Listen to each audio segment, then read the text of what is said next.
My name's Urzila. It's great to be here. I went to school in South Africa because that's the best place to attend school when you live there. Otherwise, the commute is a kill. And I enjoyed school. I thought I was really good at it, but to be fair, I am the reason that I am not a teacher today. Because the possibility of having a kid like me in class is enough to put anyone off. I guess, what you would call really naughty. I would question authority. I would always push back. These days, they just call it being a little shit. But and I always got kept behind class. They would always go, "Can you just wait a minute so they can have a word?" And I had this one teacher, Mrs. Duplessis, and she always held me back to talk to me after class, and it was thrilling. But I did love this woman, and she changed my life one day because she gave me a telling off. And as I walked out of her class, she goes, "Carlson, just remember, there's no greater waste of time than regret." And I turned to her and I said, "Don't call me Carlson." But as I walked out of her class, I thought about it and I thought, that's amazing. I could actually hear my penny drop as I walked out. I thought, there is no greater waste of time. You can't change anything. Not that I'm saying free license. You should live a life where you don't, have any regrets. But I thought that kind of became my mantra in life, There's no greater waste of time than regret. How awesome to have that in your arsenal when you're facing a decision, right? So I went right through school, with that in my head, there's no greater waste of time, there's no greater waste of time. Because I think people are blind to opportunities. We don't see them. Right? You hear people go, "You're so lucky, you get all of the breaks." No, they just spot all of the breaks. They're not blind to opportunities. And a great example is in the movie Dumb and Dumber at the end when the two idiots walk down the road. And as they walk, this bus full of hot models stop and they get out and they go, "Hey guys, we're looking for 2 oil boys that can travel with us nationally and oil us up before competitions." And the guys go, "Well, you're in luck. There's a town just down the road.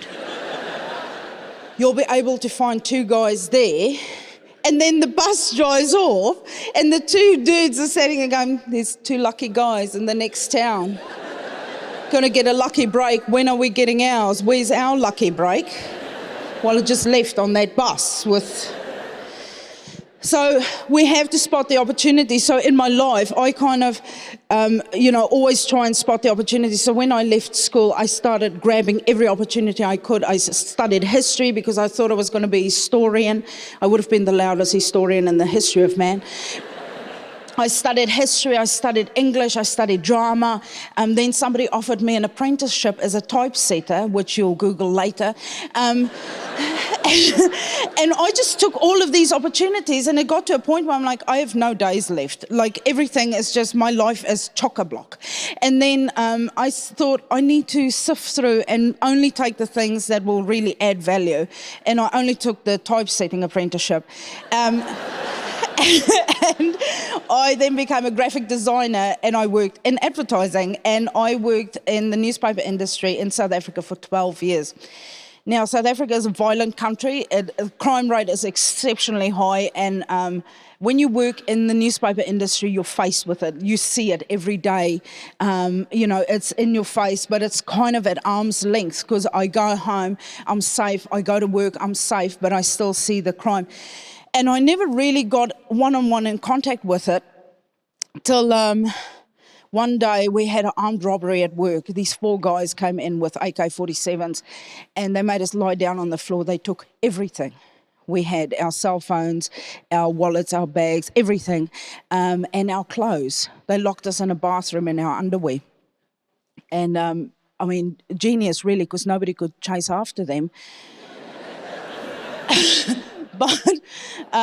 But, you could, but why would you? But it taught me a valuable lesson. My mum's right, always wear good, clean undies.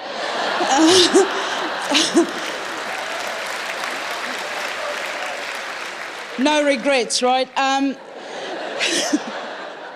So anyway, as I was standing in that bathroom with my colleagues in my undies, I thought, I have to leave this country.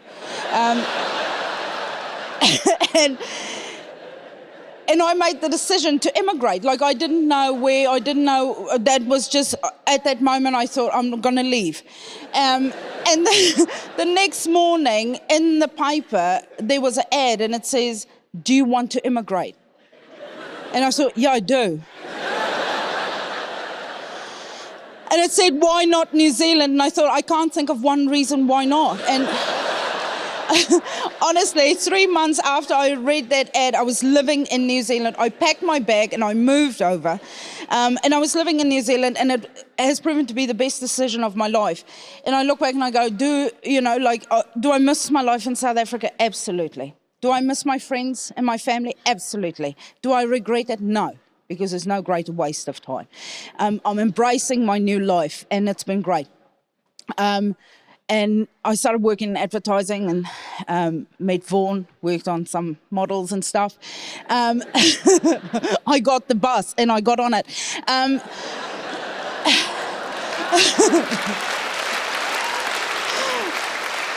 But I worked in advertising, I had a great time, and I loved everyone that I worked with. We always had a good laugh, and they would go, you should do comedy.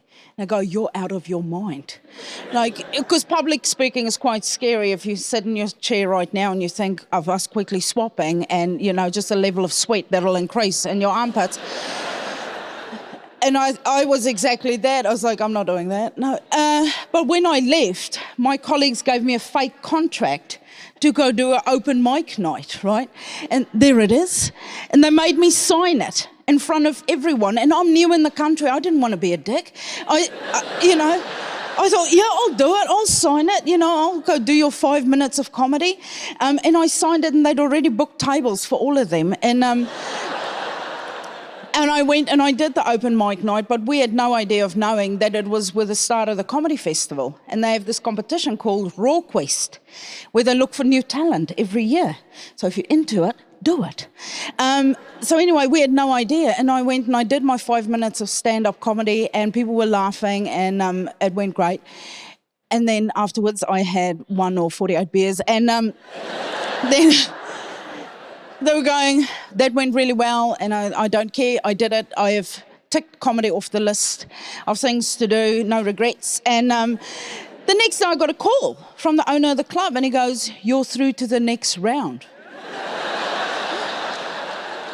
And I said, what now? And apparently with the competition, he goes, you're through to the semi-finals. I said, look, give it to someone that's interested in it. I said, I only did it as a work thing. And he said, well, you need to give yourself the opportunity. See what he did there? And I thought, you're right. I thought, I'll go back. I won't tell anyone. I went back. I did it again. And that year I won Best Newcomer in 2008 in New Zealand.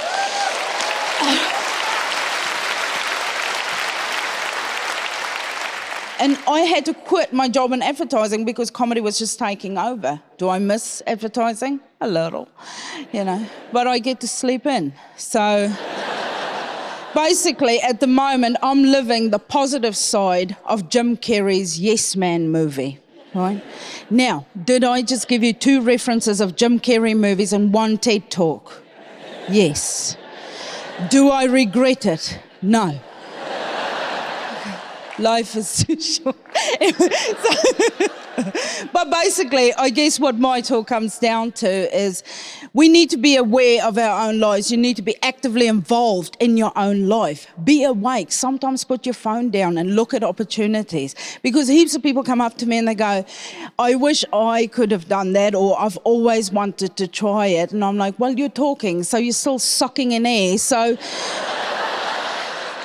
as long as you suck in air, you have opportunity at your door. Be brave and just do it, because there's no greater waste of time than regret. You guys have been fantastic. Enjoy the rest of your day.